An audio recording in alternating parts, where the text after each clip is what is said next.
Punto cero.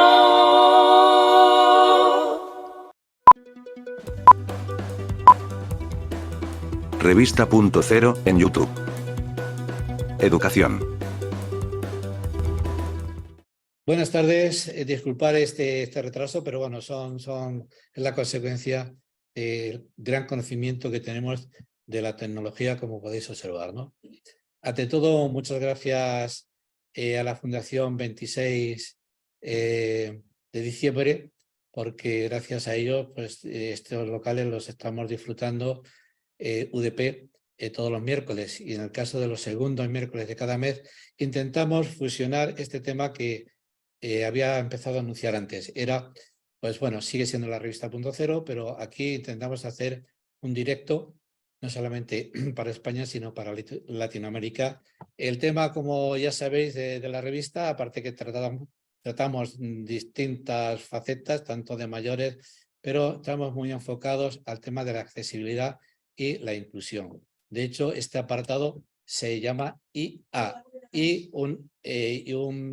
una cosita ahí, una A, es decir, de inclusión y accesibilidad. Por mi parte, muchas gracias Agustín, Javier. Tenemos después en línea a César Delgado y a José María Rodríguez, que también nos hablarán de cosas muy interesantes. Y de momento yo dejo aquí a Julio, que va a ser el encargado de esta presentación. Pues buenas tardes a todos, tanto a los que estáis por Zoom como por YouTube. Como recordaréis, la semana pasada en esta comisión que tenemos de accesibilidad e inclusión, quedamos en que íbamos a tratar de profundizar un poco en el tema del DUA, del diseño universal de aprendizaje. Antes de nada, bueno, le voy a pedir perdón a los que tenemos como ponentes, porque realmente es muy poco el tiempo que tenemos, pero ya desde este momento les invito para futuras ocasiones, cuando hablemos de estos temas, para que puedan compartir con nosotros este rato, ya sea presencialmente o por Zoom, ¿no? Entonces voy a pasar a presentaros a los dos ponentes que tenemos hoy. Por una parte tenemos a Agustín Alcocer Copero, es psicólogo de la Universidad Autónoma de Madrid, maestro de la especialidad de audición y lenguaje, orientador en el EOEP, en el equipo de orientación educativa y psicopedagógica de Leganés, donde desempeña actualmente labores de dirección. Colabora también en movimientos de renovación pedagógica, el colectivo de Escuela Abierta. Por otra parte tenemos a Javier, que no recuerdo tu apellido, por cierto. Martínez. Javier Martínez, psicólogo orientador también del equipo de orientación de Leganés. Participó en la elaboración de la Ley de Educación Inclusiva para la Asamblea de Madrid, y ha participado también en diferentes enmiendas para apoyar la iniciativa de ayuntamientos de la isla, para que lo recuerden, que algunos que están al tanto de este tema, que reunía a ayuntamientos con unos habitantes superior a 500.000 habitantes de la Comunidad de Madrid. En principio van a tener 30 minutos para hablar, para contarnos y tratar de aclararnos lo que son conceptos como inclusión, accesibilidad universal y un poquito del DUA, por lo menos para unos principios básicos que sabemos que es quizás el concepto más difícil ahora mismo de entender. Y sin más, pues bueno, pues le cedo la palabra a Agustín. Pues muchas gracias, buena tarde a todas y a todos. Encantado de poder aquí compartir este ratito para hablar efectivamente de accesibilidad e inclusión, porque son dos palabras que van unidas. No puedo hablar de inclusión es hablar de accesibilidad para todas las personas. Por eso, antes de hablar de accesibilidad, sí que nos gustaría un poquito aclarar ¿qué es esto de inclusión? Yo creo que es un término que ahora lo utilizamos todas las personas muy habitualmente, pero mi pregunta es si realmente cuando hablamos de inclusión estamos pensando lo mismo, todas las personas, o lo que hemos hecho ha sido un cambio de la palabra integración, sin más, a la palabra inclusión, sin los cambios de significado que eso supone. Por eso este es el título un poco inicial, una escuela para todas las personas, y nos preguntamos de qué hablamos cuando hablamos de educación inclusiva. Y eso es un poquito la idea que queríamos, nada, en este ratito poder compartir con todas vosotras y con todos vosotros. Hay una imagen primera que me gusta presentar porque de alguna manera viene un poquito a plantear qué es esto de la diversidad. Durante mucho tiempo se ha pensado que la diversidad parece que se refiere solo a las personas que llamamos personas con discapacidad o diversidad funcional. Claro, y eso es un error ya de entrada. La diversidad es algo inherente de todo grupo humano. Aquí, los que estamos en esta salita, los que estamos en cualquier sitio, cada una de nosotros, cada uno de nosotros somos diversos, somos distintos, somos diferentes, compartimos cosas y hay cosas que no compartimos. Entonces esta imagen, pues yo quiero un poquito ver qué es eso de la diversidad. Está un poco en plan de cómic, ¿no? Yo soy inmigrante, yo tengo pecas, yo puedo ser bajito, yo puedo ser tímido, a mí no me gusta no sé qué, yo puedo ser hijo único, yo puedo tener solo una mamá o solo un papá, o puedo tener dos mamás o puedo tener dos papás. Y esa imagen última que dice, y yo seré normal, es decir, la palabra normalidad, tendríamos que preguntar, ¿qué es eso de la palabra normalidad en un mundo de diversidad? Entonces, un poquito esa es la idea que tenemos que partir de ahí. A partir de ahí, entrando ya un poco en el tema del derecho de la educación inclusiva, pues efectivamente la educación inclusiva es un derecho para todas las personas. Bien es verdad que en aquellos colectivos más vulnerables se han tenido que sacar normas para recordar que también para todas las personas es necesaria esa educación inclusiva. Entonces parto de esa convención sobre los derechos de las personas con discapacidad, donde no deja ningún lugar a dudas, que establece que las personas con discapacidad puedan acceder a cualquier tipo de educación en igualdad de condiciones y oportunidades que las demás personas. Esto es algo muy claro. Por tanto, la educación inclusiva no es solo un principio, como lo establece la ley. La ley habla del principio de la educación inclusiva. No, es mucho más que un principio, es un derecho. Porque los principios, bueno, pues podemos hacer grandes declaraciones de ellos, pero los derechos obligan, ¿no? Porque los derechos están para cumplirse. Entonces, la primera premisa es que la educación inclusiva no es solo un principio, sino un derecho, como así lo dice, como así lo ratifica la Convención de los Derechos de las Personas con Discapacidad. Y en ese sentido, quería comentar algunos mitos que en este sentido pues suelen darse cuando hablamos de educación inclusiva. En primer lugar, ya lo he comentado antes, el mito de que pensar que la educación inclusiva tiene que ver con las personas con discapacidad, solo con las personas con discapacidad. Ese es el primer mito con el que nos encontramos. El segundo mito que a mí me gustaría un poco compartir y que podemos compartir es que pensar solo que los estudiantes que puedan tener algún tipo de discapacidad o diversidad funcional deben ser atendidos preferentemente por expertos, por especialistas, como si no formaran parte de la escuela y también tienen que ser atendidos por el resto del profesorado y por el resto de la comunidad educativa. Y unido a esto hay otro mito que también nos sigue persiguiendo, es el mito de que las prácticas clínicas a veces son más importantes que las prácticas pedagógicas. Y buen ejemplo tenemos aquí en la Comunidad de Madrid. Y voy a poner un ejemplo para que un alumno con necesidades educativas especiales asociadas a trastornos del espectro autista, por decirle un poco, necesite unos apoyos más extensos, que lógicamente han visto los servicios de orientación, los equipos especializados, si no hay un informe clínico que lo diga, no tienen derecho a esos apoyos más extensos o a esos apoyos más especializados. Bueno, pues eso es un mito que nos acompaña. Otro mito es pensar que las escuelas son solo para desarrollos cognitivos y aprendizajes académicos. Lejos de eso está pensar que la educación está para desarrollar todos los aspectos de la persona. Y por supuesto, es unido al mito ese de que pensar que la educación solo debe preparar en los aspectos cognitivos y para el mundo laboral, cuando la educación tiene que preparar como personas para formar parte de una sociedad.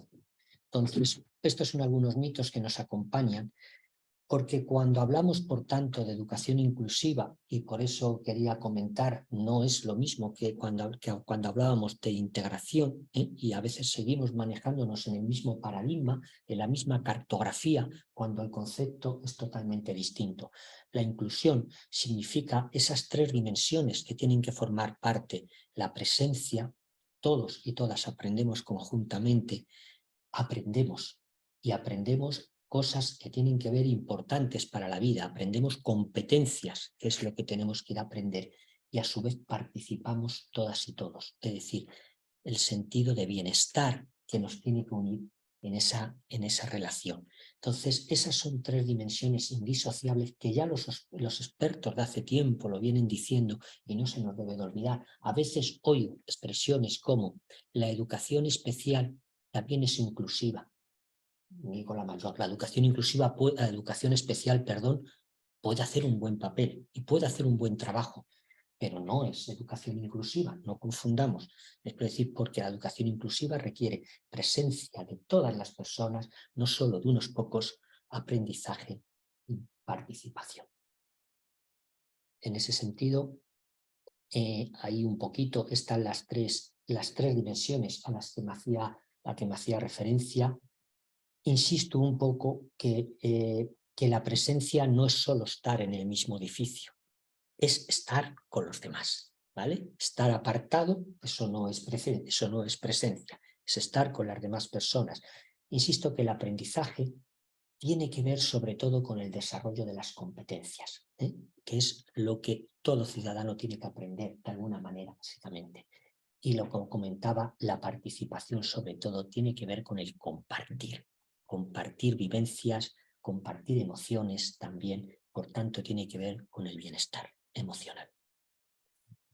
A partir de ahí, yo creo que podríamos, por tanto, pensar que podemos hablar de dos modelos.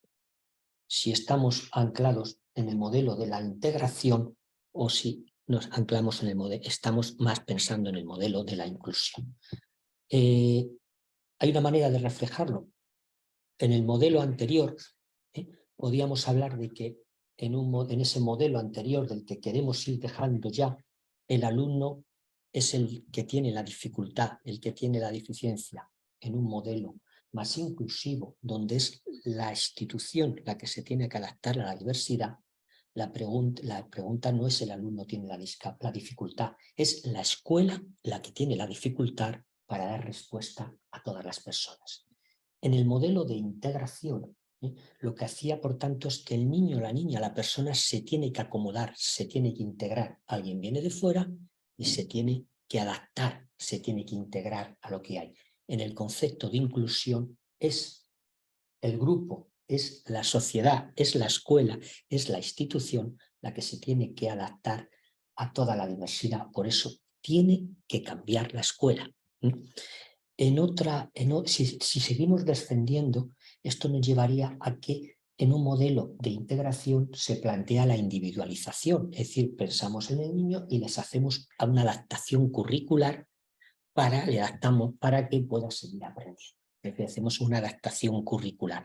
Bueno, pues en un modelo más inclusivo no se trata de hacer una adaptación individual a aquel niño que tiene determinadas necesidades, sino de personalizar el aprendizaje para todas las personas, porque cada persona aprende de una manera diferente, tiene sus ritmos, tiene sus intereses, sus formas de implicarse distintas en el aprendizaje y sus ritmos de aprender.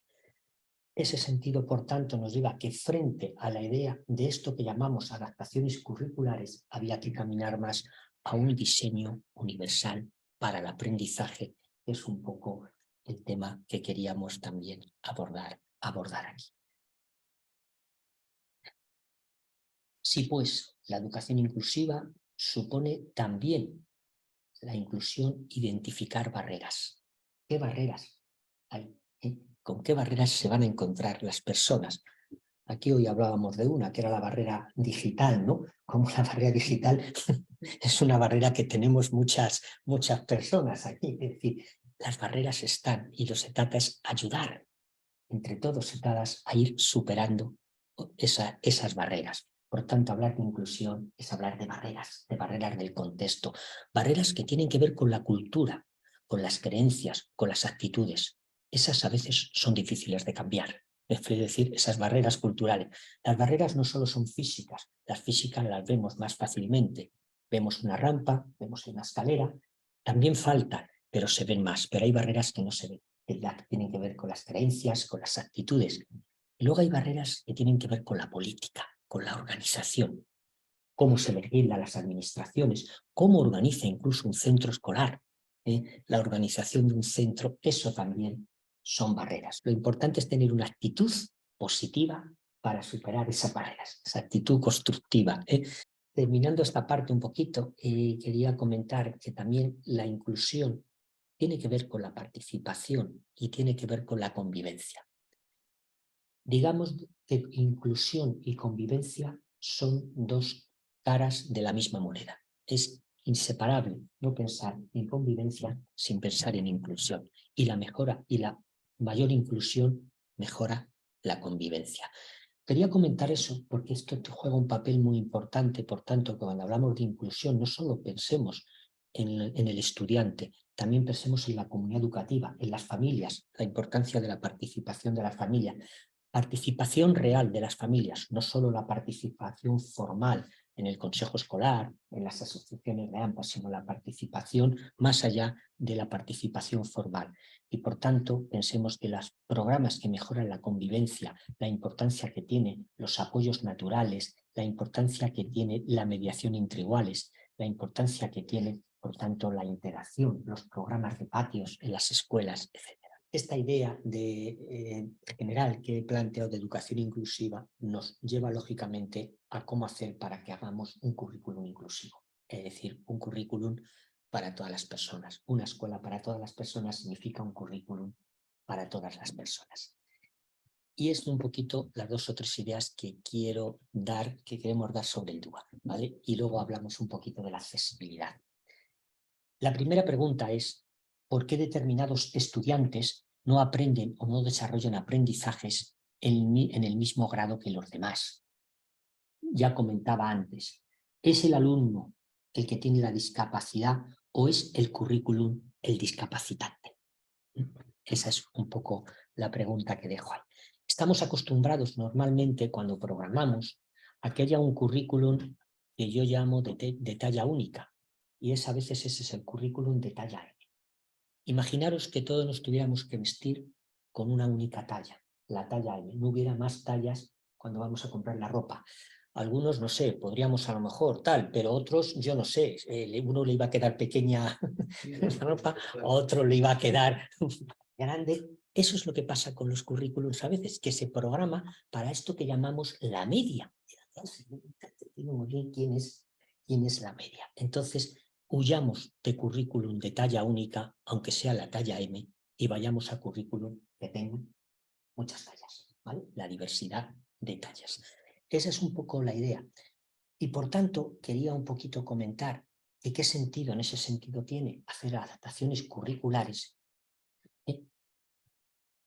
si solo se diseñan para las personas con necesidades educativas especiales, ¿qué sentido tienen las adaptaciones curriculares?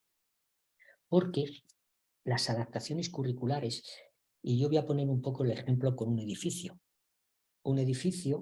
que se hace, cuando se construye, se hace con ascensor, se hace con rampas, se hacen con escaleras, es decir, hay distintas formas de acceder. uno se accede. No se hizo solamente el ascensor por una persona que vaya en movilidad reducida. Todo el mundo utiliza el ascensor, quien quiera. Hay quien utiliza las escaleras y hay quien utiliza la rampa. Y la rampa la puede utilizar porque vas con el carrito de la compra, porque vas con el carrito del bebé o simplemente porque te apetece subir o bajar por la rampa. Cuando eso se hace desde el principio es mejor, pero ¿qué ocurre en los edificios que se nos ha hecho? Y luego hay que plantear la accesibilidad. Si alguien ha vivido esa situación en la comunidad de vecinos, todos vemos lo costoso que significa. A veces son poco funcionales porque lo que queda no nos termina de gustar. Lo costoso que es, me parece, hasta que se pone de acuerdo toda la comunidad de vecinos, el del primero que no quiere a lo mejor porque dice yo total lo tengo aquí al lado, el otro tal, bueno, cosas que pasan en las comunidades. Eso es lo que ocurre cuando se hacen adaptaciones a posteriori. Entonces mejor esta idea que nos entendemos del edificio, por eso se llama el diseño universal para el aprendizaje, porque se ha tomado la idea de la arquitectura, llevémoslo al plano de la educación. Hagamos un programa más flexible donde no haya que hacer luego adaptaciones a posteriori. No sé si me... Entonces, en ese sentido, por tanto, ¿qué es el DUA? El DUA es, por tanto, no una metodología y es un error, me explico decir, no es una metodología el DUA. Se piensa la metodología DUA, nada de eso es. El DUA es un marco global para guiar la práctica educativa. No es una metodología. Dentro del DUA caben diversidad de metodologías, pero no es una metodología como se dice en muchos sentidos. Por tanto, ¿cuáles son esos pilares básicos del DUA? Por un lado, la flexibilizar para la diversidad. El DUA tiene un objetivo claro, reducir las barreras en el aprendizaje, en la enseñanza. Algo muy importante, mantener altas expectativas de logro.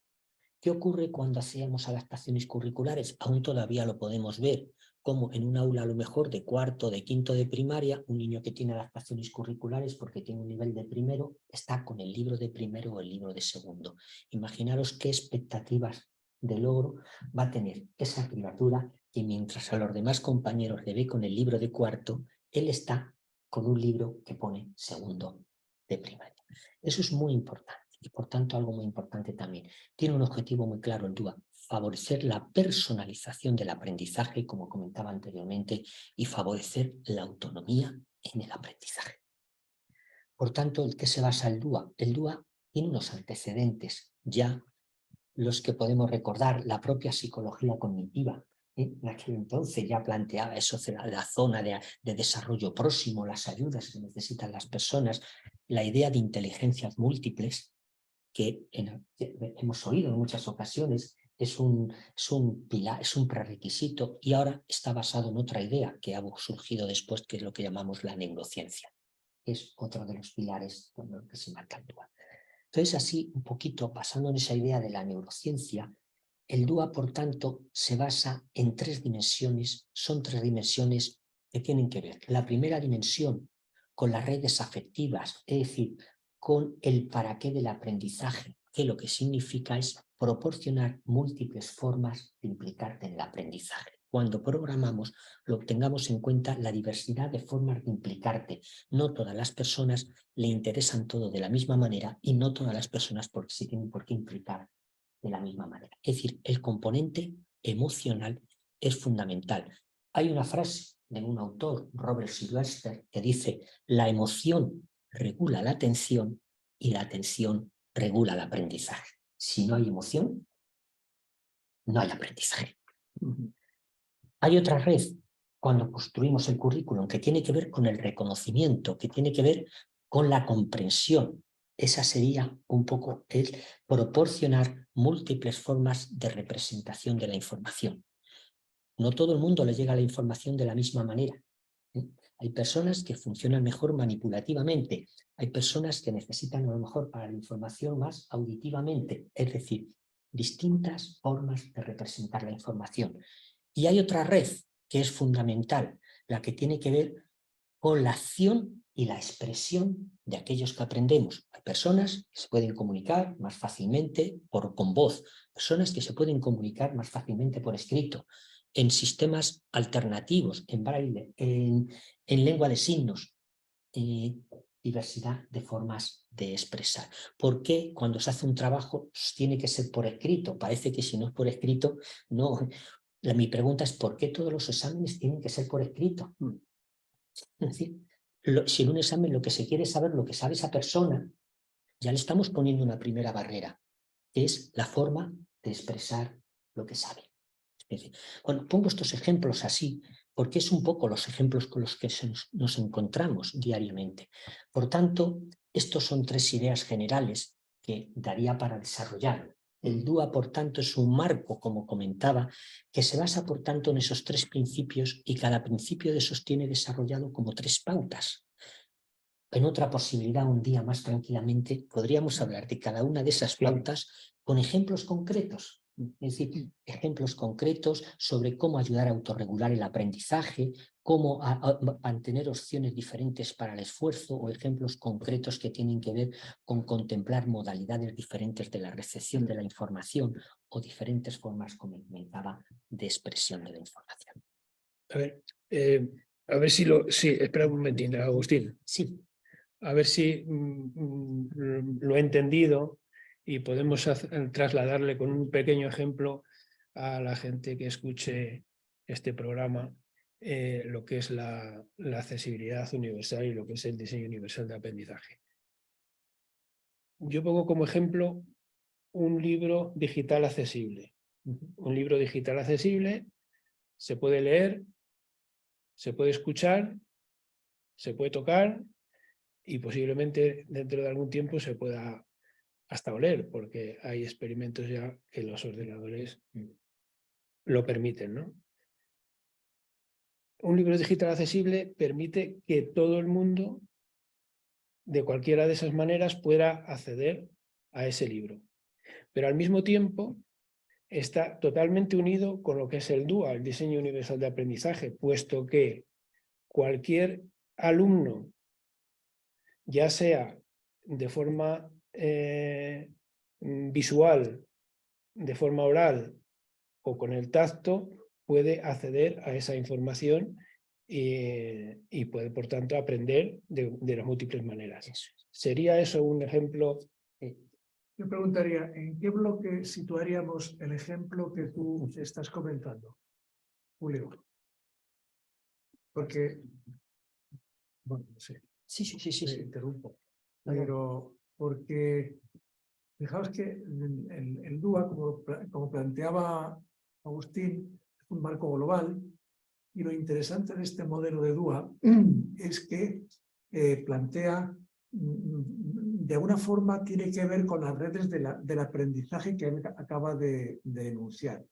Entonces, en concreto el ejemplo del libro este multicanal, digamos, yo lo veo en principio como en el bloque 2, múltiples formas de representación de la información y de los contenidos. Estaríamos ahí en esa parte de comprensión, un acceso más fácil a la comprensión de la información, digamos, ¿no? Evidentemente, como esto tiene una perspectiva más global de los aprendizajes, hay un aspecto motivacional previo, ¿vale? Pero en ese ejemplo que has puesto muy concreto, a mí me ha hecho pensar en el bloque 2, en el principio 2, que tiene que ver con las redes neuronales de comprensión, digamos, de la información. Claro, la idea del DUA es que todos los alumnos o todas las alumnas puedan estar haciendo el mismo tipo de actividad, que no quiere decir la actividad de la misma forma. ¿Me explico? Es decir, Claro. Ese es el ejemplo. Voy a poner otro ejemplo que a lo mejor Es tiene que ver con lo digital. Yo os he puesto el ejemplo porque parece que la gente lo entiende mejor cuando le pones un ejemplo que cuando le llenas de conceptos y de... Voy a poner otro ejemplo fuera del mundo digital. Dividir.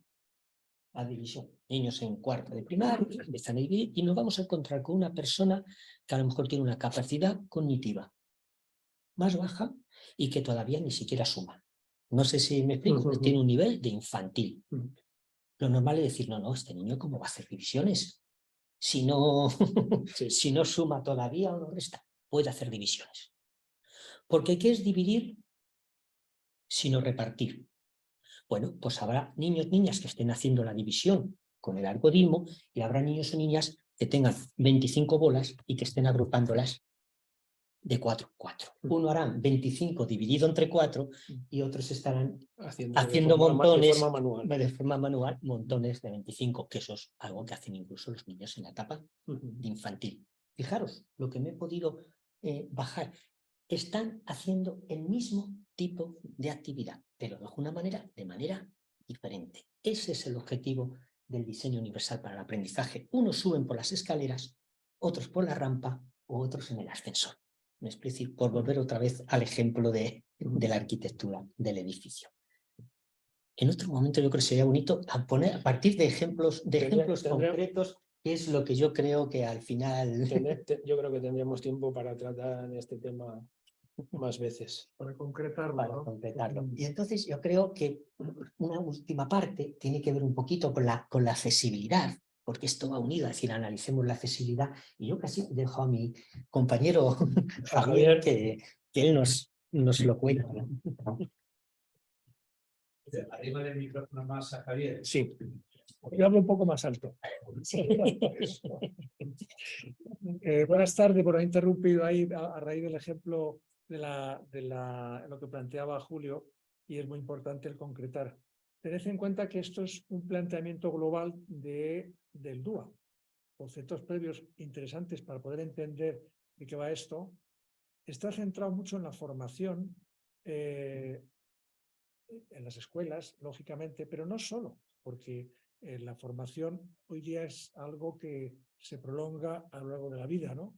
Ese es el sentido que tiene hoy día el plantear los currículos de forma competencial, que de alguna forma no aprendes, no acabas nunca de aprender, sino que el proceso continúa después. Bien, Agustín hablaba de las barreras, enunciaba un poquito las barreras, y simplemente las mencionamos, las recordamos. Él mencionaba las barreras, las políticas educativas, la normativa.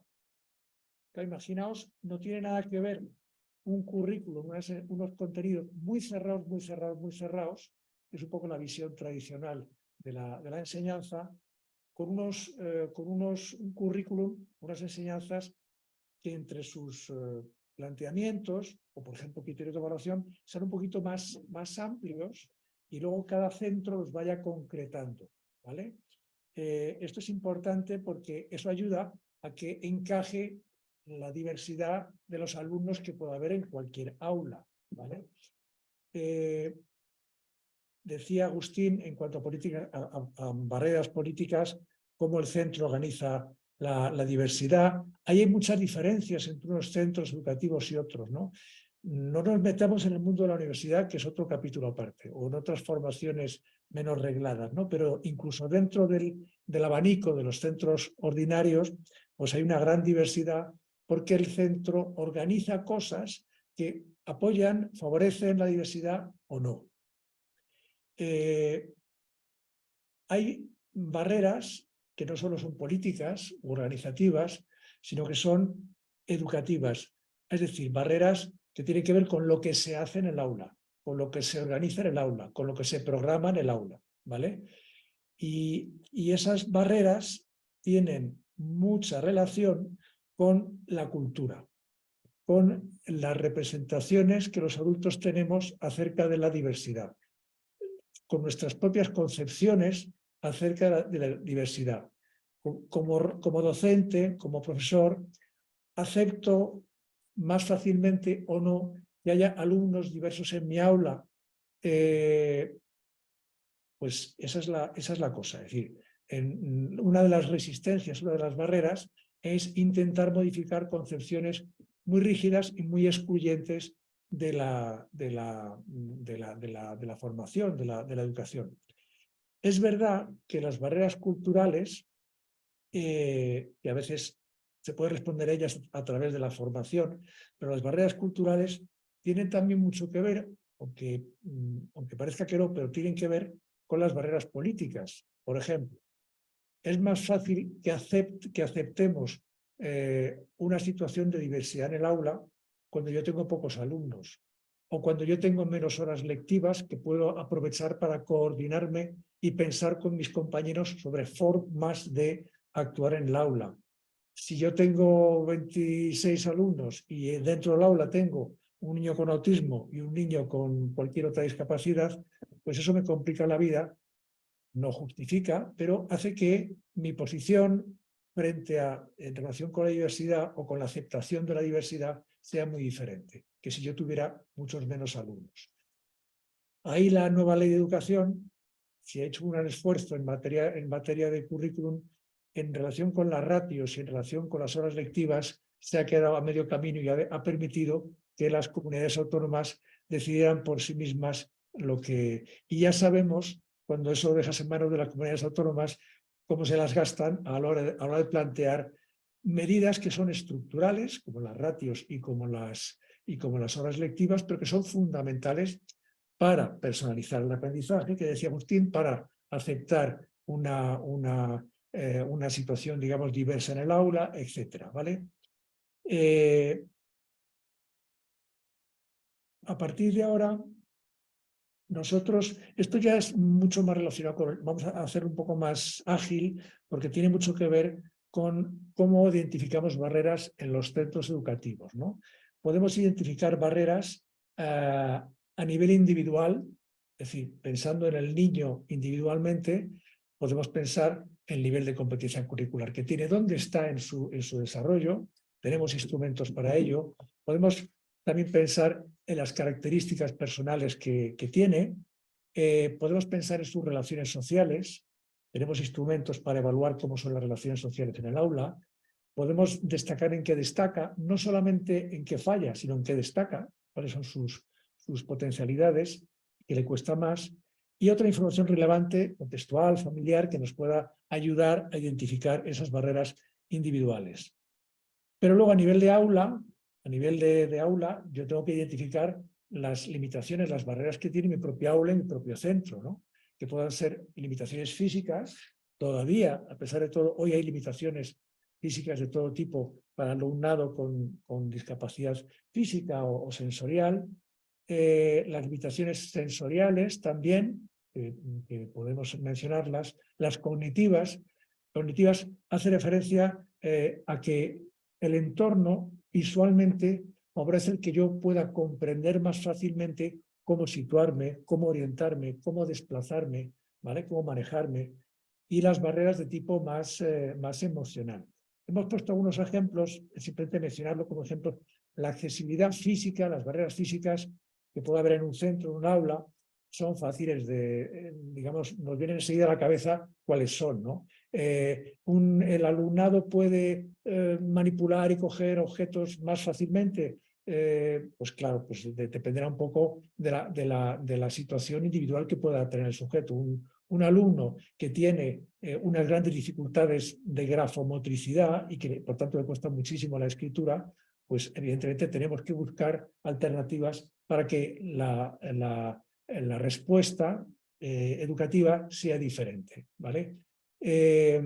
Para desplazarse, las rampas y todo, es más fácil entender las barreras físicas, ¿no?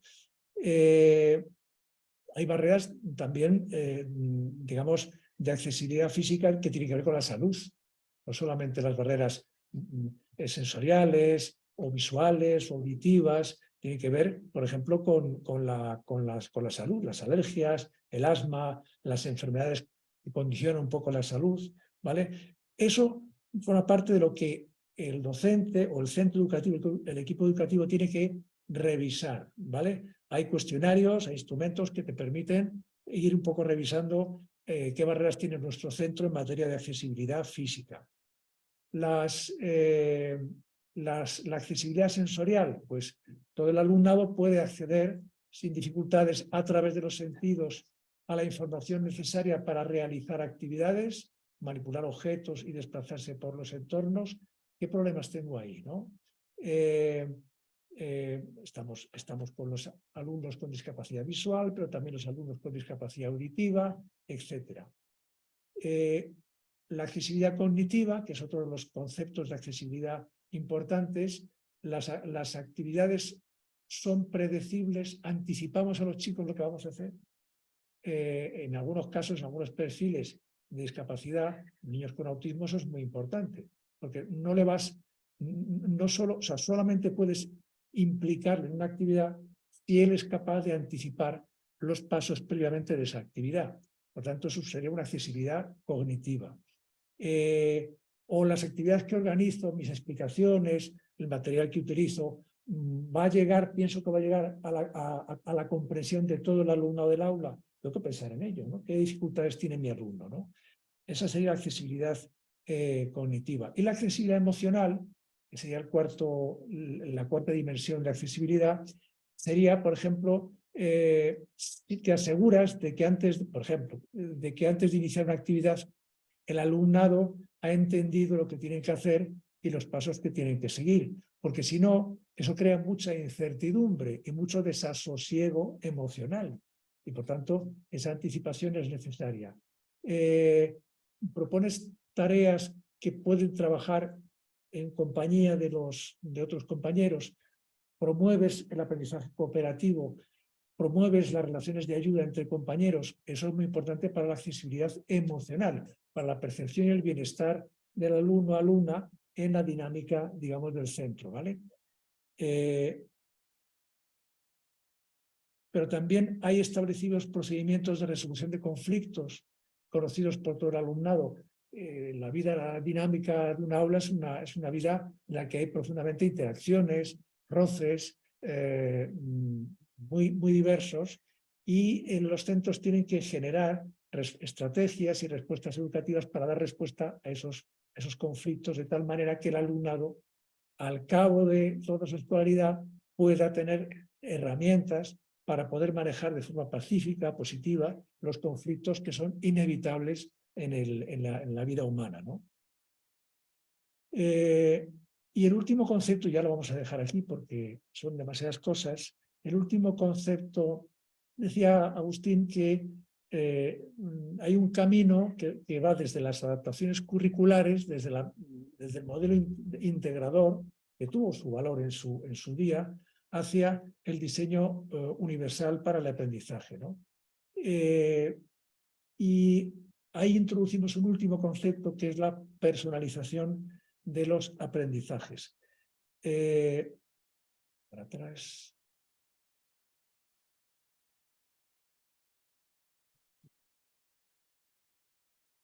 Ahora, esto es un concepto importante que a veces se entiende mal en los centros, porque da un poco la sensación, lo decía antes, lo señalaba antes Agustín, de que en un aula todos los alumnos tienen que estar haciendo lo mismo siempre, más o menos. Es como el café para todos.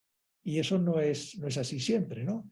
No puede ser así. Entonces, el alumno, el propio alumno, tiene que poder tener, en función de su nivel evolutivo, de su edad, esto es una cosa que va creciendo, pero tiene que tener cierto control de su propio aprendizaje. Es decir, de alguna manera, el alumno tiene que poder decidir qué cosas, algunas de las cosas que se pueden plantear en el aula, qué cosas él puede decidir hacer. Y eso se hace, cuando se hace bien, se hace desde muy temprano, se hace desde infantil.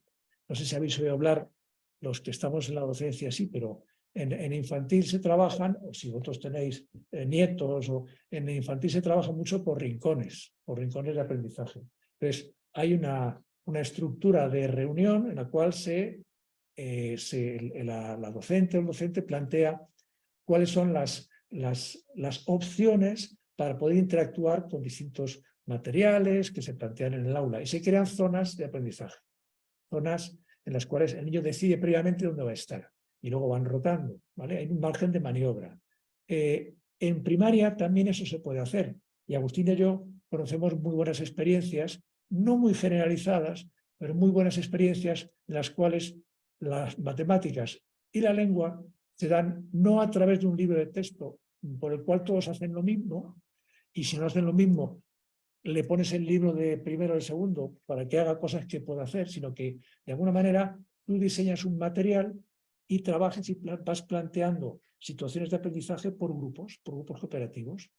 Y entonces, si es matemática, pues imaginaos, pues los primeros cursos, operaciones, problemas, series lógicas y diseñas una serie de zonas por la que pasan todos los alumnos en grupos muy reducidos con supervisión del adulto, y finalmente los niños van contando después lo que han hecho, lo que han aprendido, ¿vale?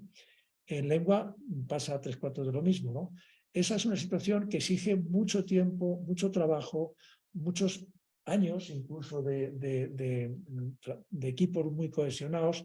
Lo habitual no suele ser eso, pero el DUA, el modelo este de la ley de trabajo por competencias, la personalización del aprendizaje, este último concepto que os estoy planteando, de alguna forma permiten el que lo que se hace en el aula, la práctica educativa, pueda cambiar, pueda no ser café para todos, sino que pueda haber una diversidad.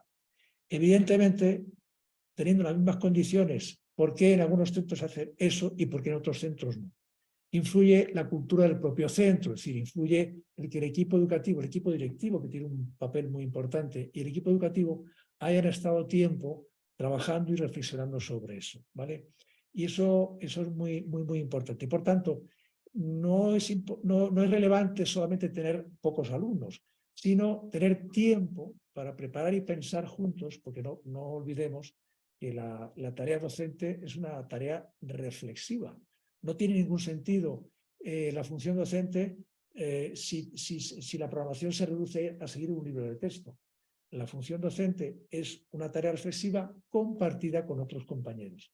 Y eso hace que el trabajo del aula sea muchísimo más potente para dar precisamente respuesta a la diversidad de los alumnos que podemos encontrarnos en las aulas. Esa es un poquito la idea, ¿no? Y una última idea es que el aprendizaje siempre es social. Siempre es social. Los alumnos aprenden en la escuela y aprenden junto con otros, ¿vale? Y si la metodología es muy tradicional, bueno, pues no quiere decir que un compañero no te eche una mano, ¿verdad? Pero es algo muy puntual. Al final te acabas quedando descolgado porque requieres que el profesor en algún momento se ocupe de ti para ayudarte. Y los niños que necesitan más ayuda, al final poco a poco se van quedando descolgados, porque no pueden seguir ese café para todos, es imposible. Entonces, diseñar ese currículum de manera diversa, flexible, como decía Agustín, pensando en esas 3 grandes dimensiones que señalábamos, es muy importante para adecuar y para hacer la enseñanza mucho más accesible a todo el alumnado. Aquí lo dejo, es algo complejo, pero espero que hayamos podido dar unas pinceladas, una especie de marco global de lo que supone todo esto del DUA, ¿no? Pues muchas gracias a los dos. En principio, una pregunta cortita. Nosotros nos conocemos de hace algún tiempo y hemos trabajado bastante el tema de la ley, de las leyes educativas, sobre todo en el tema en la LOMLOE. Supongo que la habéis leído de arriba para abajo y de abajo para arriba. En función de lo que hemos visto esta tarde, ¿creéis que la LOMLOE como tal es una... No vamos a decir que no sea un avance, pero es una ley inclusiva? Os lo digo desde el punto de vista. En la LOMLOE aparece muchísimas veces la palabra adaptación. La palabra adaptación, digamos que va un poco en contra de la palabra diseño, porque cuando tú adaptas algo es que te has olvidado de alguien cuando has diseñado, ¿no?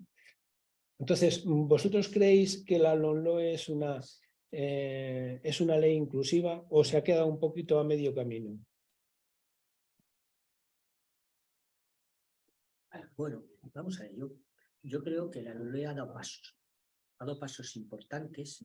Lo que pasa es que no ha dado todos los pasos que a muchas personas nos hubiera gustado que se hubieran dado. Y voy a poner algunos ejemplos. Es verdad que se sigue utilizando el término de adaptación, la LOMLOE bastante menos, pero es verdad que incorpora el diseño universal para el aprendizaje y lo incorpora como principio.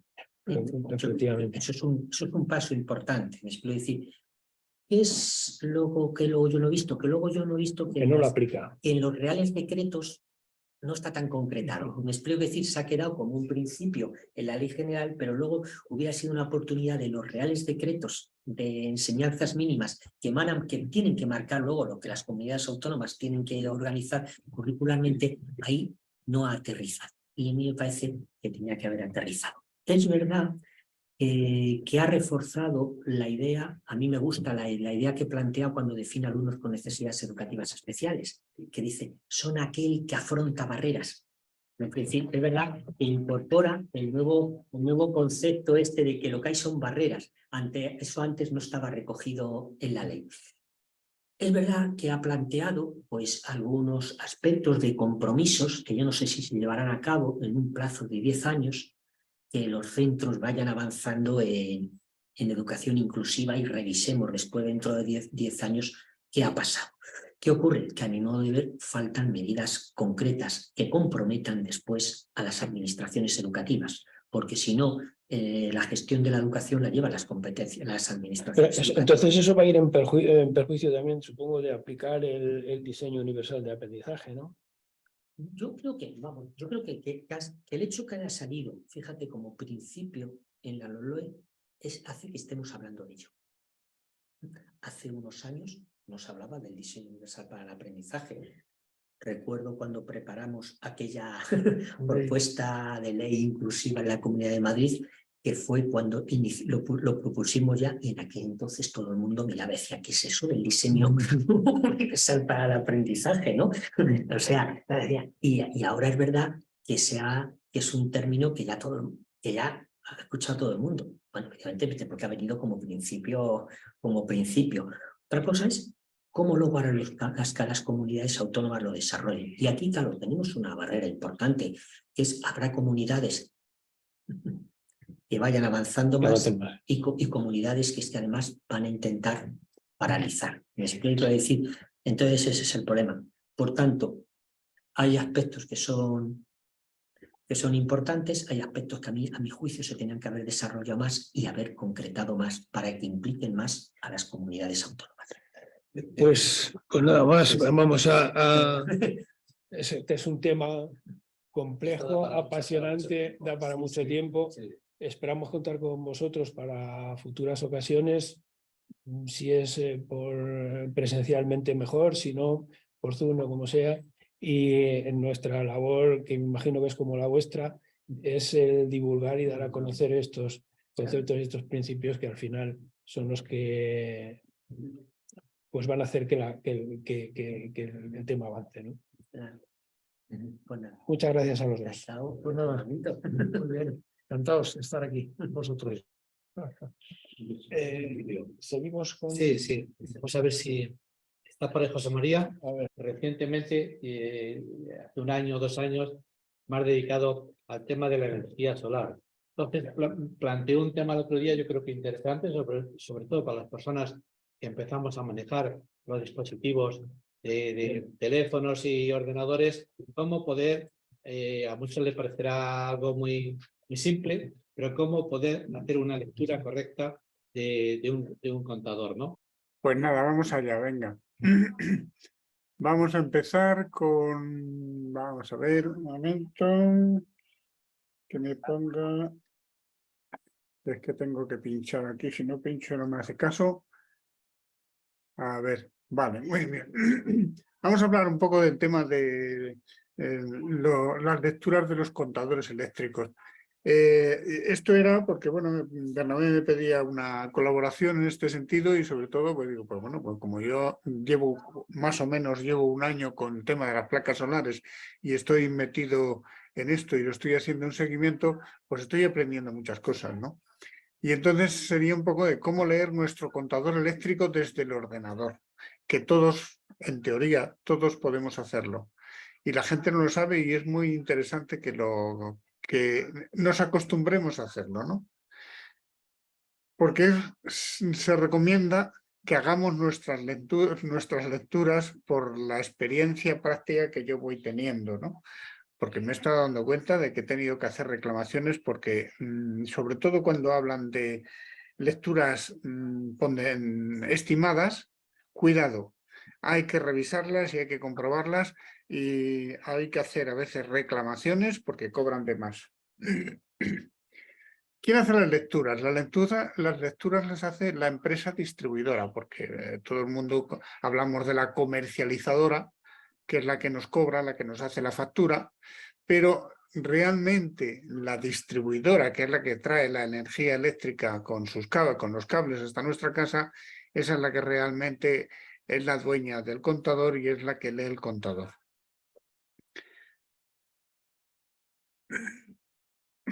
Comprobar mediante telegestión.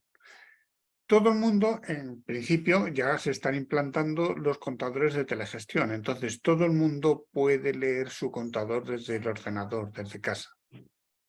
Entonces, hay que entrar en la web de la distribuidora. Hay que registrarse, hay que comprobar que los datos corresponden a los nuestros, con el CUP, el número de contador, el número de contrato y demás. Y luego, una vez que lo tenemos, hay que acceder al contador, a que haga lecturas del contador. Os podéis encontrar, como a mí me ocurrió, que yo quería hacer lecturas y no podía. Claro, tuve que andar haciendo reclamaciones, una reclamación más otra. Al final me tuvieron que cambiar el contador porque mi contador no funcionaba para la telegestión. Entonces, bueno, pues al final me tuvieron que, y me hacían lecturas ponderadas, tuve que hacer reclamaciones. En una ocasión me tuvieron que devolver casi 300 euros, en otra me tuvieron que devolver 760 y tantos, no recuerdo bien la cifra, o sea que hay que tener cuidado y hay que estar vigilante. Y sobre todo, claro, te das cuenta cuando empiezas a ver cómo trabajan tus placas solares y dices, esto no cuadra con lo que a mí me están cobrando. Entonces me entra la duda de... Yo tenía unos gastos en electricidad exagerados, pero no leía, no seguía, no sabía si las lecturas estaban bien o mal. Hasta que ya no me he metido a fondo, me he dado cuenta de que había cosas raras, ¿no? Entonces hay que aprender a acceder al contador y hay que hacer lecturas del contador para ver si coinciden con las que vienen en la factura o no vienen. Y os podéis llevar sorpresas.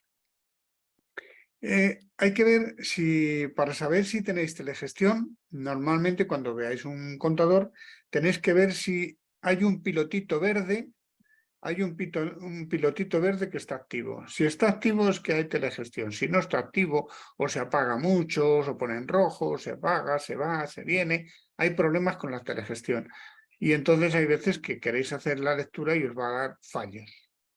Entonces hay que ver si vuestro contador tiene ese pilotito verde activo normalmente. Tenéis que ver eso.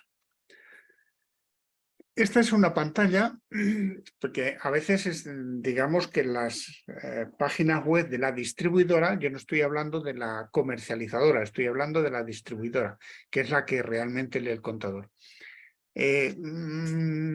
Por lo que yo veo, la que corresponde a la que yo tengo, que no se puede cambiar, de la distribuidora no se puede cambiar, pero de la comercializadora sí.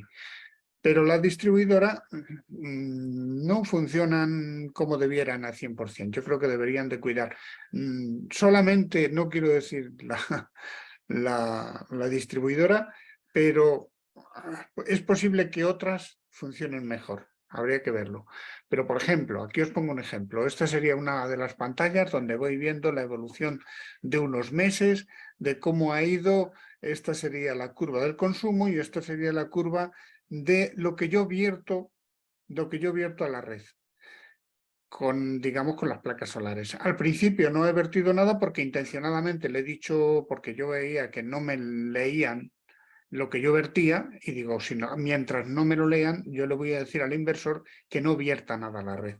Entonces, aquí en febrero hubo algo porque yo pensaba que me lo estaban leyendo, pero luego resulta de que no me lo estaban leyendo. Y dije, así, pues otra vez a cero. Y ya al final, pues digamos que ya en este mes, un día, fijaros que he puesto aquí la fecha, el día 10 voy y tengo esta lectura. Pero luego resulta de que voy el día 11 y tengo esta lectura. Me dice que no he tenido nada de vertido. Total, que tiene uno que andar haciendo llamadas. Y digo, pero vamos a ver, si ayer me daba esta lectura y hoy me da esta, ¿qué me están haciendo ustedes? Bueno, y de momento ahora se me ha vuelto a poner como la anterior, se me ha vuelto a poner como esta, como diciendo, sí, se ha invertido. O sea, que hay cosas raras en esto, ¿no? Bueno, aquí dice lo que tengo contratado, aquí dice la potencia que he consumido de pico, máxima y demás. Pero sobre todo esta evolución del consumo y del vertido cuando hay placas solares, si no hay placas solares, esta curva de aquí abajo no aparece. Pero vamos, que a veces hay errores y hay que tener una cierta vigilancia, ¿no? Hay que hacer un seguimiento. Para leer el contador, pues normalmente hay que entrar en la página y donde veamos que pone mi contador, hacer una lectura, y le digo que hago una lectura o puedo programar una lectura, por lo menos en la página web de mi distribuidora. Y aquí me sale, pues por ejemplo, hago la lectura, un día que se ha hecho una lectura y me salen los 3 periodos. Los 3 periodos, la lectura que está en esa hora, en ese momento. Y también pues me he acostumbrado a hacer fotografías y a hacer vídeos del contador para ver si corresponde con la realidad. O cuando hago una lectura de este tipo, voy a ver si estos valores realmente son así o no son así. Y hay que aprender a leerlo porque, claro, el problema está en los códigos que tienen.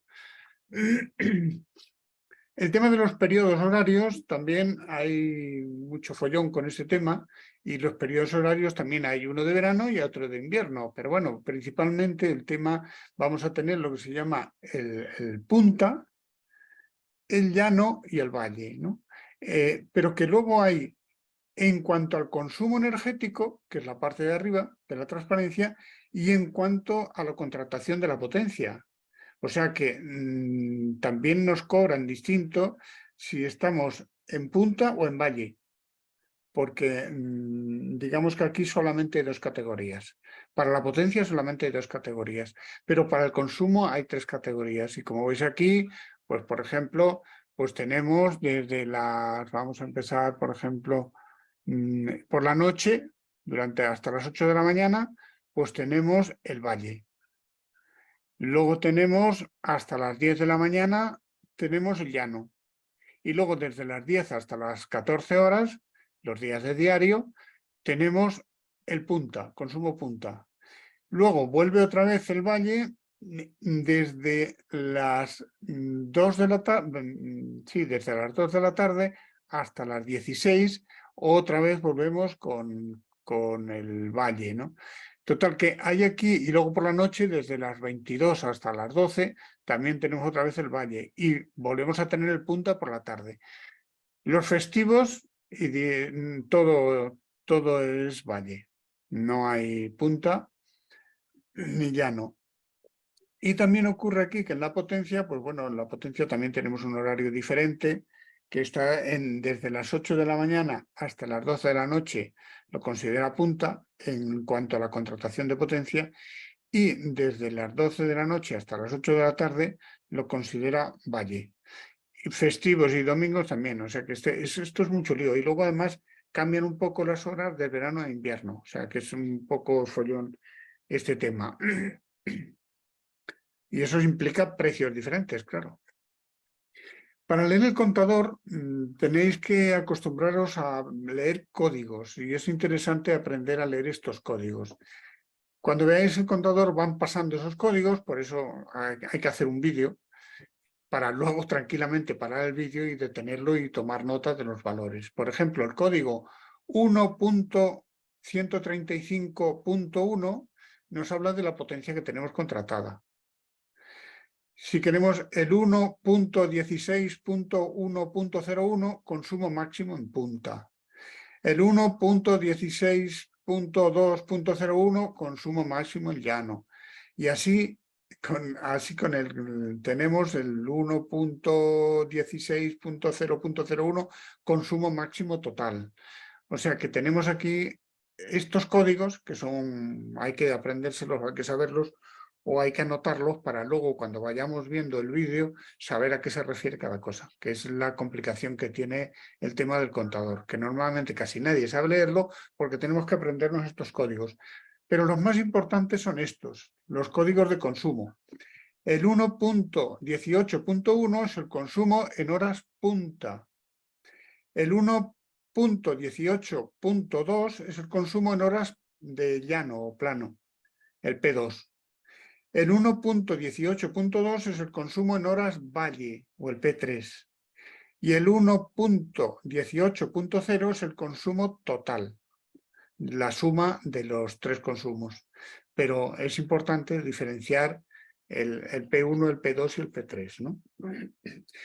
Pero sobre todo cuando hay excedentes, que yo estoy luchando porque se vea, porque cuando antes de que me cambiaran el contador esto lo veía, ahora me lo cambiaron y ya no lo veo, pero tengo que ver, estoy peleando para que me lo activen y me lo pongan. Yo lo quiero grabar en mis vídeos y quiero ver lo que ocurre.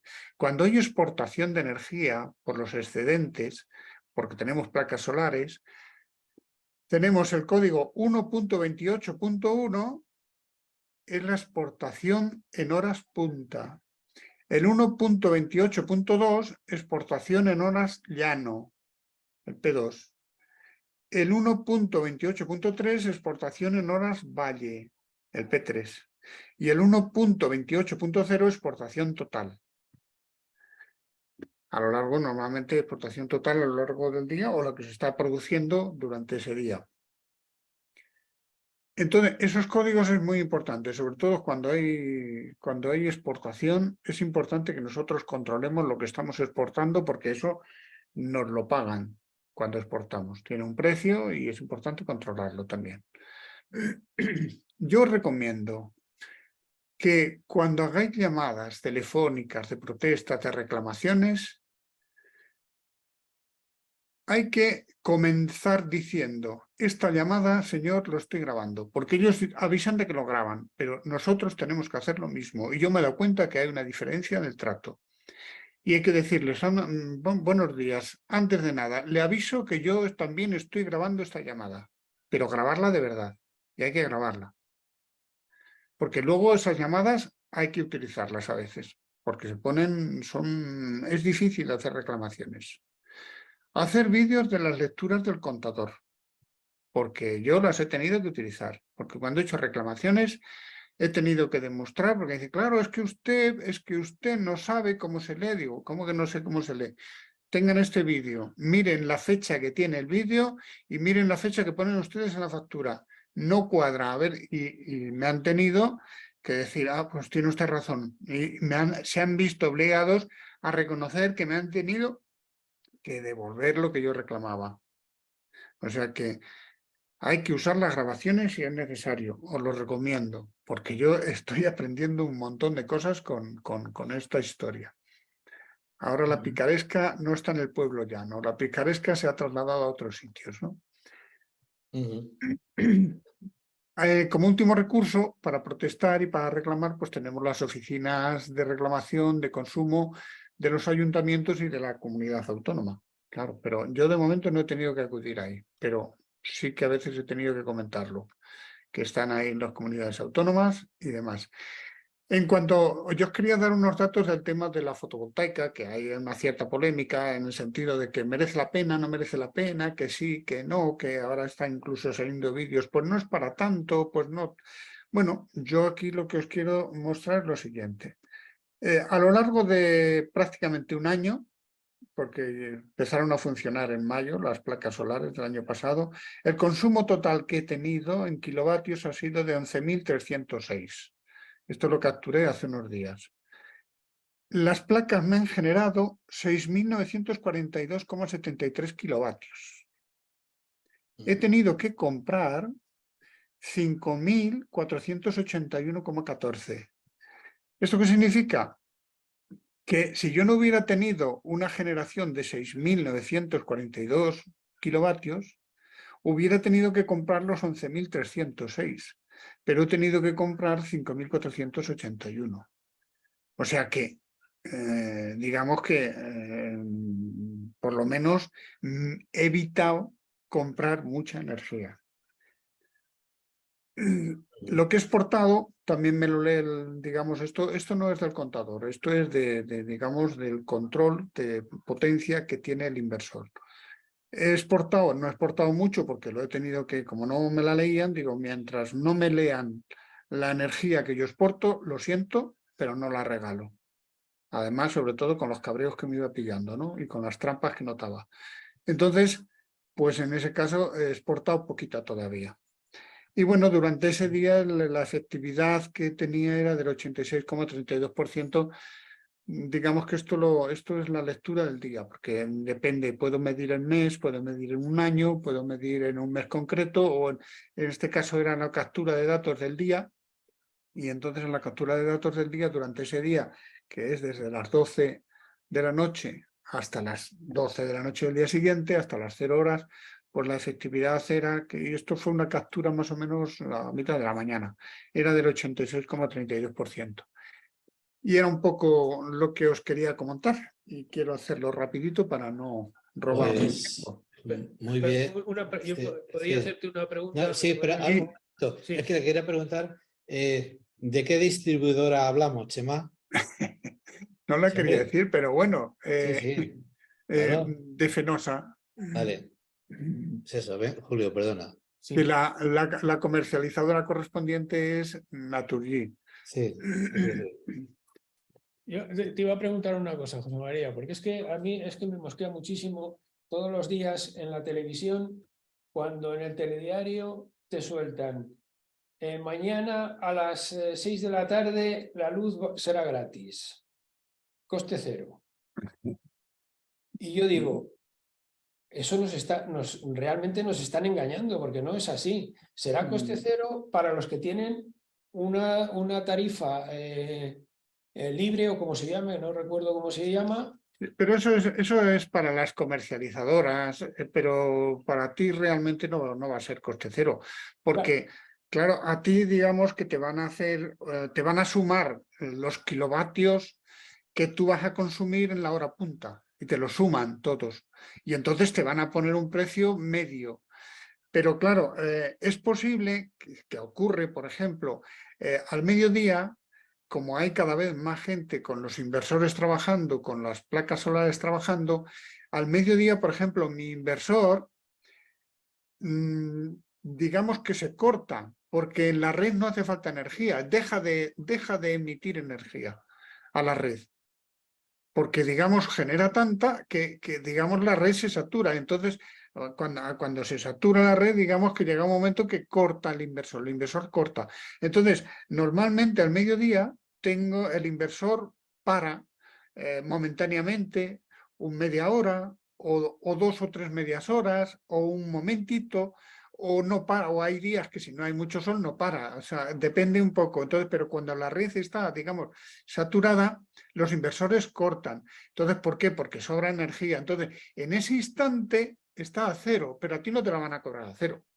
Ya, pero cuando tú estás con una compañía como puede ser Iberdrola o Fenosa o La Luz o la que sea, Sí. efectivamente tú tienes un contrato, el contrato marca un precio, el que tú hayas contratado, y eso es lo que te van a cobrar. Es que depende, puede ser un fijo, depende de cómo lo hayas contratado, claro, o puede ser variable. Puede ser un fijo, o puede ser también que te cobren por mañana, tarde o noche, según cómo lo tengas contratado. Pero eso otro que nos dicen en la televisión, que nos machacan todos los días, eso yo entiendo que es para las... Comercializadoras, sí. No, para las comercializadoras, no, para el mercado regulado. Sí, no, es que eso Es que el mercado regulado, es que es así. si es a cero, en ese momento, si tú gastas energía, no te cuesta. No, yo lo tengo. Pero eso no nos lo dice. Yo lo tengo en el mercado regulado y es así como eso. Sí, hay momentos que no te cuesta la energía. Claro, pero sí, hay momentos, pero cuando ellos te hacen la suma, digamos, de los kilovatios, pues ellos te aplican un valor Hombre, que claro, puede ser bajo. en función del horario, claro. Del horario. Pero es cierto que hay veces en función de las horas solares y de lo que se haya trabajado, pues todos los paneles solares que efectivamente o están a 0,02 o sea, unos precios muy ridículos, ¿no? Pero tiene que ser con el precio regulado. No, yo lo que os quiero decir es que quizás cuando hablan en la televisión tan ligeramente, porque es que lo dicen todas las noches, Todas las noches te dicen, mañana a tal hora el precio va a ser tal. Mañana a tal hora el precio va a ser cero. Tendrían que decir, el precio va a ser tal o el precio va a ser cero si usted tiene una tarifa regulada. Porque si tiene una tarifa, tiene un contrato, una comercializadora X, le va a costar lo que esté. César, ponte los cascos. ¿Entiendes lo que te quiero decir, José María? ¿Se nos ha ido? Abre el micro, José María. A ver si lo he cerrado. Abre el micro, José María, te lo he cerrado. Ah, vale, sí. Sí, lo que tú decías, que la comercializadora normalmente, digamos, pero luego a ti eso no te, en la factura no te va a venir. Tú en la factura van a sacar un valor medio y entonces ese valor medio es el que te ponen. Pero vamos que hay momentos en que la energía ahora mismo, con tantas placas solares, al mediodía, hay veces que sobra energía, claro. Y de hecho los inversores no la emiten, porque yo veo las gráficas, en mi caso, y en las gráficas pues hay un momento que se corta. El inversor corta. Para la casa no, pero corta para la emisión al exterior. Porque está, digamos, está saturada la red. La red no admite más. José María, gracias porque andamos un poco retrasados porque ha habido, bueno, por toda la problemática que habéis visto, ¿no? Y que se ha extendido la primera parte. Yo creo que, Julio, ¿te parece? Pasamos a César, vale. Si está por ahí, ¿no? De César, bueno, yo creo que mucha gente ya lo conoce. De todas formas, ahí nos atrevimos tanto Julián como yo, a poner la parte esa de filósofo, pero bueno, César es una persona inquieta donde nos haya.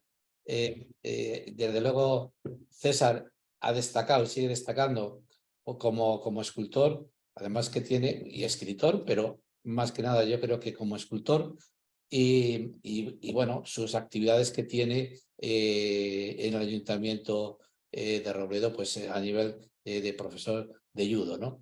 Pero hoy nos va a hablar de un trabajo que está, no sé si lo ha terminado, ahora nos lo explicará, y yo debo confesar honestamente que cuando se habla de estos temas tan profundos, Bernabé se pierde, ¿no?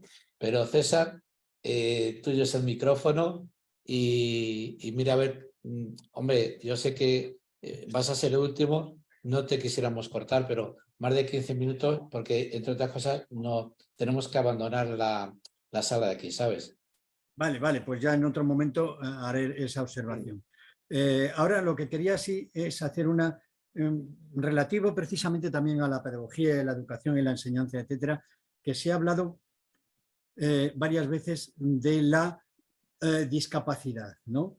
Y de la manera en que hay que dirigirse a los enseñantes y a los alumnos, en el sentido de que comprendan cuando tienen dificultades no solamente motoras, sino de intelectuales o también sensoriales, etcétera, ¿no?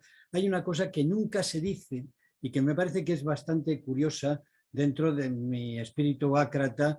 Espero que se me tolere esta manera de pensar, ¿no? Y es que hay veces en que una discapacidad, por ejemplo, la sensorial, que nos compete a nosotros, a las personas ciegas, a las personas invidentes, como queráis, y es la superioridad que tenemos en algunos casos sobre las personas videntes, pero que además es una cosa de carácter, ¿cómo diría yo?, inexcusable. Es decir, es imposible de desmentir esta circunstancia.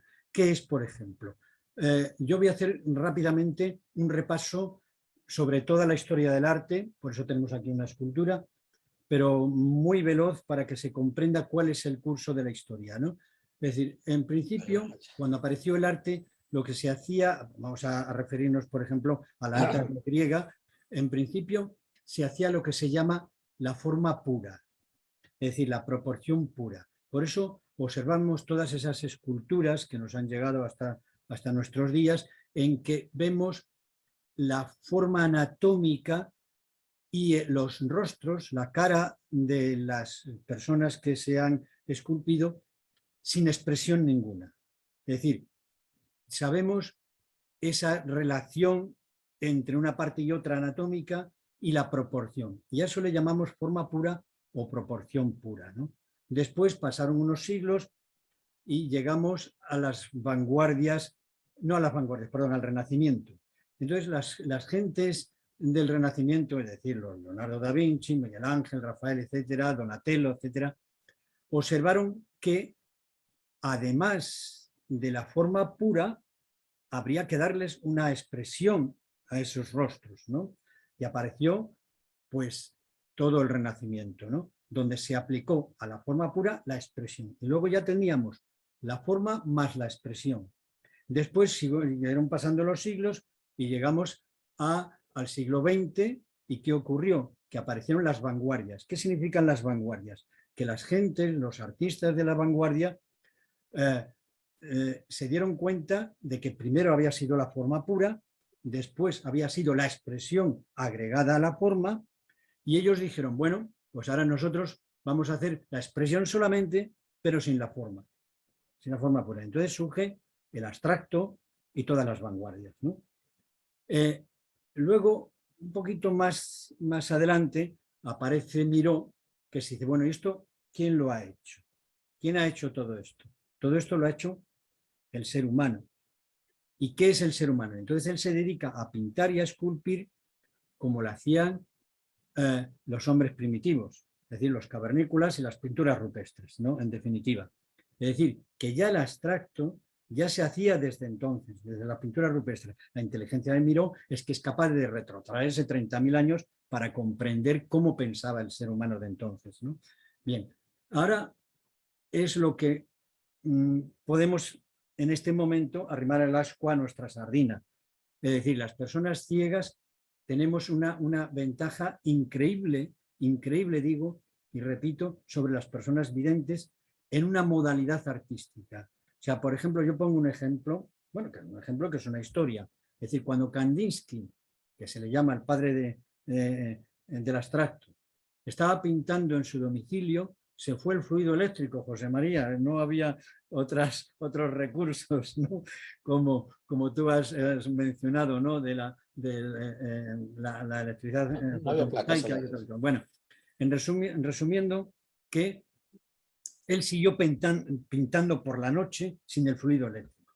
Y cuando por la mañana tuvo la luz natural, fue a ver qué había sucedido con su trabajo y que se quedó absolutamente sorprendido de lo que había realizado. Lo que había realizado no era una forma pura como cualquier académico, ¿no? Sino que era un abstracto. Ahí nace el abstracto, ¿no? Pero luego hay uno de los más grandes representantes también se llama ese abstracto, se llama action painting o pintura de acción, expresionismo abstracto, ¿no?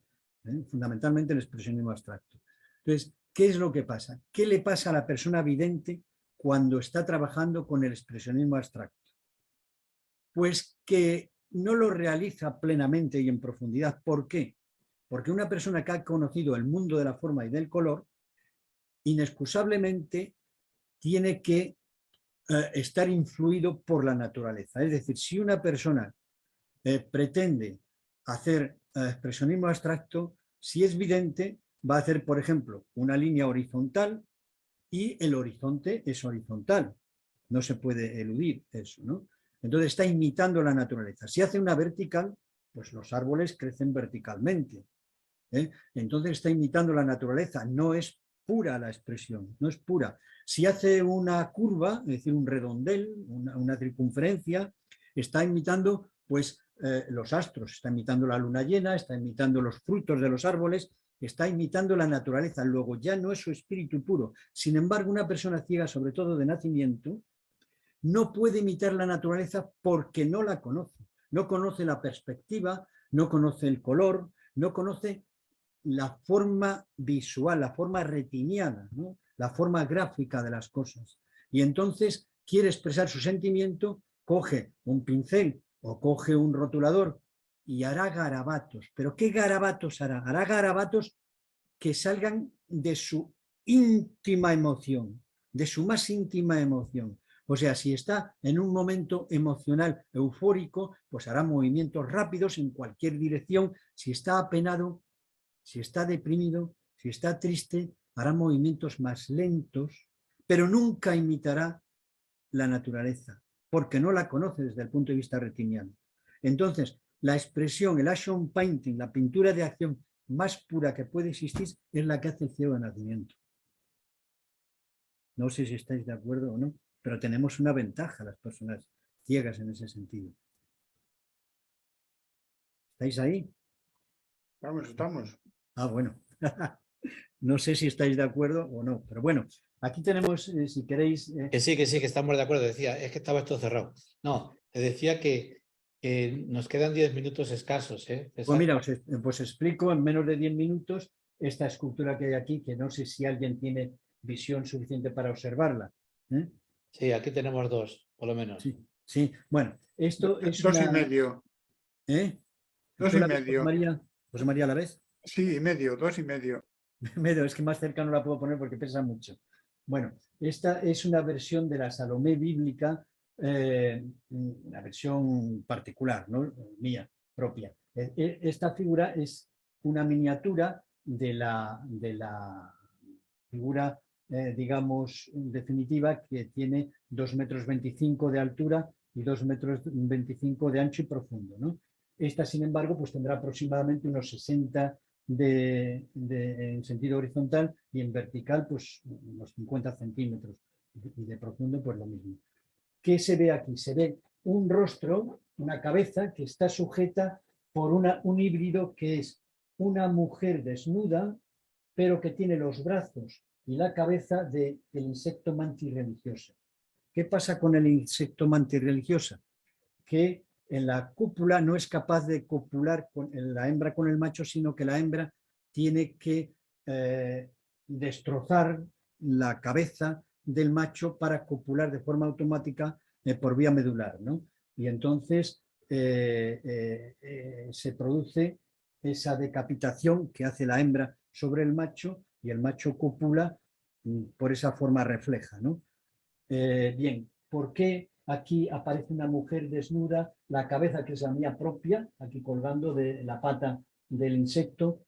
¿Y por qué se llama Salomé? Se llama Salomé porque la Salomé bíblica, sabéis que baila la danza de los 7 velos delante del tetrarca de Galilea, de Herodes, y baila también que Herodes le dice: te concederé hasta la mitad de mi reino por haber bailado también. Pero ella no sabe entonces qué pedirle y le pide consejo a su madre, a Herodías, y Herodías, que estaba enamorada de Juan el Bautista, le pide la cabeza de Juan el Bautista porque había sido despechada por Juan el Bautista, ¿no? Y repudiada. Y una versión que hace Oscar Wilde, que tiene además una obra de teatro que es preciosa, que se llama Salomé, precisamente él investiga y observa que en la historia no era solamente Herodías la que estaba enamorada de Juan el Bautista, sino que era también Salomé, su hija, ¿no? Entonces le pide que estaba Juan el Bautista estaba preso en las mazmorras de Palacio, le pide a Herodes ver al Bautista. Herodes se niega y Salomé le amenaza diciendo que va a decir al pueblo de Israel que no le corresponde la corona de Israel, que había sido un favor del César, que bla, bla, bla, bla, bla, que era por vía materna y que no le correspondía. Entonces se ve tan acorralado que Herodes le concede ver al Bautista. Cuando Salomé baja a las mazmorras a ver al Bautista, le pide al Bautista que la bese. Y el Bautista, Juan el Bautista, se niega a besarla, y entonces ordena a los guardianes que le decapiten y se la entreguen en bandeja de plata, que está aquí, y aquí simboliza en esta escultura el pie, la bandeja, pero también pista de danza. Y entonces danza el baile, la danza de los 7 velos con la cabeza de Juan el Bautista, ya decapitado. Primero se la pone entre las piernas y dice: voy a besar tu boca, voy a besar tu boca, voy a besar tu boca. Y luego baila la danza de los 7 velos con la cabeza del Bautista, ¿no? Entonces, ¿qué pasa? Que Salomé se comporta como la mantis religiosa, porque si por ideología no puedes copular o hacer coito conmigo, pues entonces que le corten la cabeza, es decir, porque el macho tiene un área, el macho de la mantis religiosa tiene un área cerebral que es inhibitoria de la cópula. Por eso la hembra lo sabe instintivamente y le decapita, ¿no? al macho. Bueno, pues Salomé se comporta como una mantis religiosa. Si por ideología no puedes copular conmigo, que te corta la cabeza y copularé contigo. Por eso ya ella dice voy a besar tu boca cuando ya está decapitado, ¿no? Y esta es la representación de esa historia que descubre Oscar Wilde y que la podéis ver aquí. Y colorín colorado. Pues, hombre, yo creo, César, que sería, no sé si los demás están de acuerdo, que cada vez que aparecieras por aquí nos hablases de una de tus esculturas.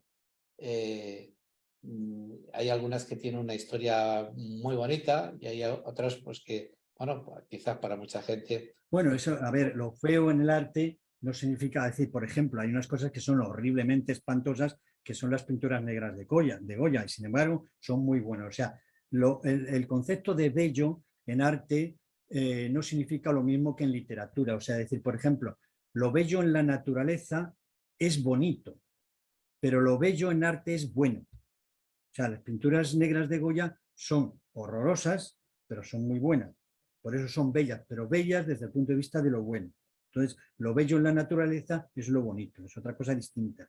O sea, un paisaje puede ser muy bonito, muy bello, pero no es muy artístico. Pues, José María, César, muchas gracias. De verdad que contamos con vosotros